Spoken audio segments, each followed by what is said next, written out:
ಮತ್ತೆ Hormuz ಜಲಸಂಧಿಯನ್ನ ಮುಚ್ಚಿದಂತ Iran America ಕದನ ವಿರಾಮ ನಿಯಮ ಉಲ್ಲಂಘನೆ ಮಾಡಿದೆ. ಅಮೆರಿಕ ಇನ್ನೂ ಯುದ್ಧ ನೌಕೆಗಳನ್ನ ನಿಯೋಜಿಸಿದೆ. ಏನು ಪ್ಲಾನ್ ಮಾಡಿಕೊಳ್ತಾ ಇದೆ ಹಾಗಾದ್ರೆ ಅಮೆರಿಕ ವಿರುದ್ಧ ಮತ್ತೆ ಕೆಂಡ ಕಾರಿದ ಇರಾನ್. ಹಾರ್ಮುಜ್ ಜಲಸಂಧಿಯಲ್ಲಿ ಇರಾನ್ ಮತ್ತೆ ನಿರ್ಬಂಧಗಳನ್ನ ವಿಧಿಸಿದೆ. ಅಮೆರಿಕ ಕದನ ವಿರಾಮ ಉಲ್ಲಂಘಿಸಿದೆ ಅಂತ ಆರೋಪಿಸಿರುವಂತಹ ಇರಾನ್ ಹಾರ್ಮುಜ್ ಜಲಸಂಧಿಯನ್ನ ಮುಚ್ಚಿಬಿಟ್ಟಿದೆ.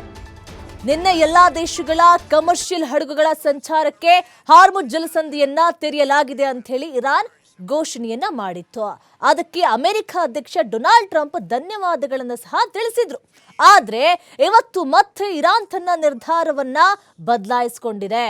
ಇದರಿಂದಾಗಿ ಮತ್ತೆ ವಿವಿಧ ದೇಶಗಳ ತೈಲ ಸಾಗಾಟ ಮಾಡುವಂತ ಹಡಗುಗಳ ಸಂಚಾರಕ್ಕೆ ತೊಂದರೆ ಆಗಬಹುದು.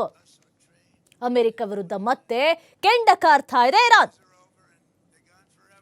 ಇರಾನ್ ಹಾರ್ಮುಜ್ ಜಲಸಂಧಿಯ ಮೇಲೆ ಮತ್ತೆ ನಿರ್ಬಂಧನಗಳನ್ನ ಹೇರ್ತಾ ಇದೆ. ಇರಾನ್ನ ಸಂಬಂಧ ಹಡಗು ಸಾಗಣೆಯ ಮೇಲಿನ ದಿಗ್ಬಂಧನವನ್ನ ಕೊನೆಗೊಳಿಸುವುದಿಲ್ಲ ಅಂತ ಹೇಳಿ ಅಮೆರಿಕ ಹೇಳಿದ ನಂತರ ಇರಾನ್ ಮತ್ತೆ ಹಾರ್ಮುಜ್ ಜಲಸಂಧಿಯ ಮೇಲೆ ನಿರ್ಬಂಧನವನ್ನ ಹೇರಿರುವಂಥದ್ದು.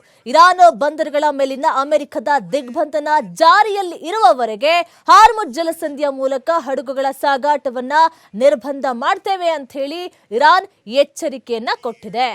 ಇಸ್ರೇಲ್ ಮತ್ತು ಇರಾನ್ ಬೆಂಬಲಿತ ಹೆಜ್ಬುಲ್ಲಾ ಉಗ್ರಗಾಮಿ ಗುಂಪಿನ ನಡುವೆ ಲೆಬನಾನ್ನಲ್ಲಿ 10 ದಿನಗಳ ಕದನ ವಿರಾಮದ ನಂತರ ಹಾರ್ಮುಜ್ ಜಲಸಂಧಿಯನ್ನ ವಾಣಿಜ್ಯ ಹಡಗುಗಳಿಗೆ ಸಂಪೂರ್ಣವಾಗಿ ತೆರೆಯಲಾಗಿದೆ ಅಂತ ಹೇಳಿ ಇರಾನ್ ನಿನ್ನೆ ಹೇಳಿತ್ತು.